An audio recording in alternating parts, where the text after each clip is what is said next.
केंद्रीय चयन पर्षद ने विज्ञापन 1/2023 प्रकाशित किया था। उसके बाद परीक्षाएं उसकी ली और उसके बाद अब सेकंड चरण यानी कि शारीरिक दक्षता परीक्षा की तरफ हम बढ़ रहे हैं। 1,07,079 अभ्यर्थियों को चयनित किया है शारीरिक दक्षता परीक्षा के लिए। इसमें पुरुष अभ्यर्थियों की संख्या 67,518 है और महिला अभ्यर्थियों की संख्या 39,550 है और इसमें ट्रांसजेंडर्स की संख्या 11 है। इन सभी में जो 1,07,079 हैं, इनमें 485 गृह रक्षक अभ्यर्थी और 433 स्वतंत्रता सेनानी के आश्रित भी शामिल हैं।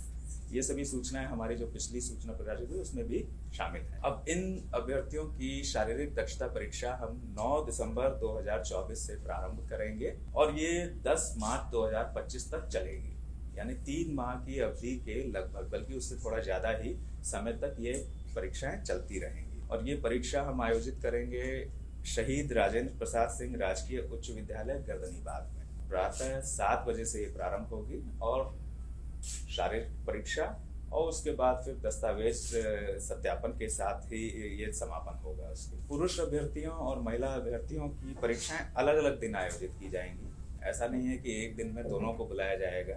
एक दिन में पुरुष रहेंगे और पुरुषों की जब संपन्न हो जाएगी उसके बाद महिलाओं को हम बुलाएंगे। एक दिन में पुरुष अभ्यर्थियों को बुलाए जाने वालों की संख्या 1,600 रहेगी और महिलाओं की संख्या 1,400 रहेगी। 1,600 पुरुष अभ्यर्थियों को एक दिन में हम बुलाएंगे, महिला अभ्यर्थियों की संख्या 1,400 रहेगी। परीक्षा में भाग लेने से पहले सभी अभ्यर्थियों को शारीरिक या मानसिक रूप से स्वस्थ होने और जहां जिनके मामले में लागू हो महिलाओं के जो है वो गर्भवती ना होने और इनके द्वारा किसी भी प्रकार के उत्तेजक, मादक अथवा प्रतिबंधित दवाओं के सेवन न करने का घोषणा पत्र भी लिया जाएगा।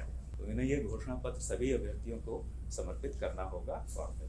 इस परीक्षा में दौड़ की, गोला फेंक की, ऊंची कूद की परीक्षाएं होंगी और इनके लिए मार्क्स प्रिस्क्राइब हैं कि कितना अचीव करने पर कितने मार्क्स मिलेंगे। पुरुषों की ऊंचाई और सीने की माप ली जाएगी और महिला अभ्यर्थियों की ऊंचाई और वजन की नाप ली जाएगी। इनके मापदंड सभी प्रकाशित हैं, उनको जो है वो देख लें। और इन सभी इवेंट्स में यानी कि ऊंचाई वगैरह में भी जो मिनिमम मापदंड हैं उनको क्रॉस करने वाले ही सफल माने जाएंगे। दौड़ में, गोला फेंक में और ऊंची कूद में, इन सभी में अलग अलग पास होना होगा। ऐसा नहीं कि टोटल में पास होना है, हर एक इवेंट में अलग अलग अभ्यर्थियों को पास होना। किसी भी एक इवेंट में फेल होने या असफल होने का मतलब है कि वे आगे के चरणों में भाग नहीं ले सकेंगे और वे बाहर हो जाएंगे। तो इसलिए सभी अपनी हर चीज के लिए पूरी तैयारी करें। दौड़ की जो कार्रवाई होगी और उसके जो समय का आकलन होगा वो कंप्यूटरीकृत पद्धति से होगा। पहले भी पर्षद वैसे ही करती आई है। अभ्यर्थियों के पैरों में जो है वो चिप और जो है सेंसर के माध्यम से जो है इनका आकलन किया जाएगा। इसमें मानवीय हस्तक्षेप नहीं है और मानवीय हस्तक्षेप की गुंजाइश भी नहीं है कि उसमें कुछ हल्का फुल्का जो है मैनेज किया जा सके, वैसी कोई पॉसिबिलिटी नहीं है। और समय का आकलन मिनट, समय सेकंड में, सेकंड के 1000वें स्थान तक आकलन होगा।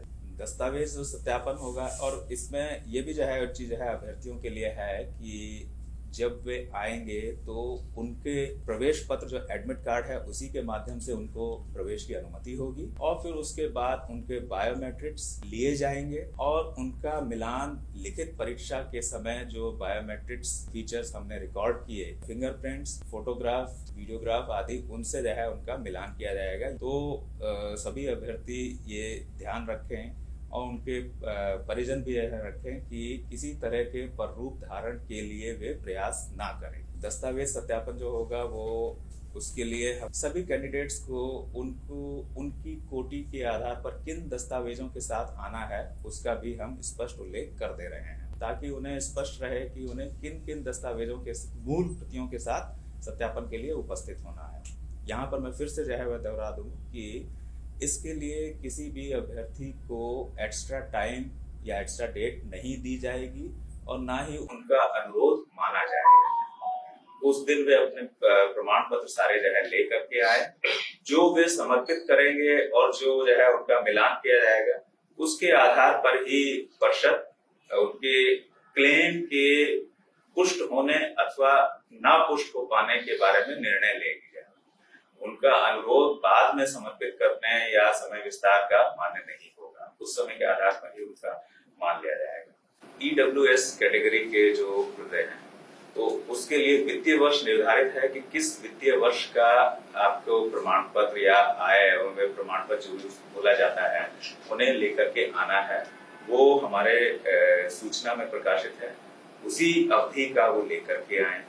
इसी प्रकार से जो बीसी या ईबीसी कैटेगरी के हैं जिन्हें नॉन क्रीमी लेयर सर्टिफिकेट देना है, वे जो है लेकर के आए।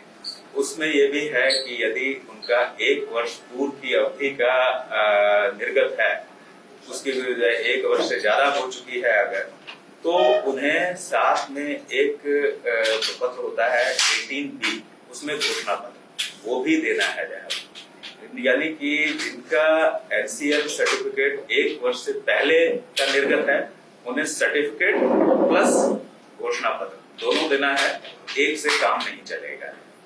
जिनका 1 वर्ष की अवधि के भीतर का है, उनका जो है उससे काम सिर्फ एनसीएल सर्टिफिकेट से काम उनका जो है चल जाएगा। इसी तरह की और भी कई चीजें जो है विवाहित महिलाओं के बारे में वगैरह में, वो सब उसमें जो है हमने सूचनाएं विस्तार से दे दी हैं ताकि किसी प्रकार का कोई संशय ना रहे। स्वतंत्रता सेनानी के जो आश्रित हैं उनके बारे में जो है कि परिचय पत्र मात्र मान्य नहीं होगा, एक प्रमाण पत्र दिया जाता है जो क्या जिसका फॉर्मेट वगैरह सब प्रिस्क्राइब है, उसी के आधार पर वो प्रस्तुत करेंगे तभी उनका दावा माना जाएगा।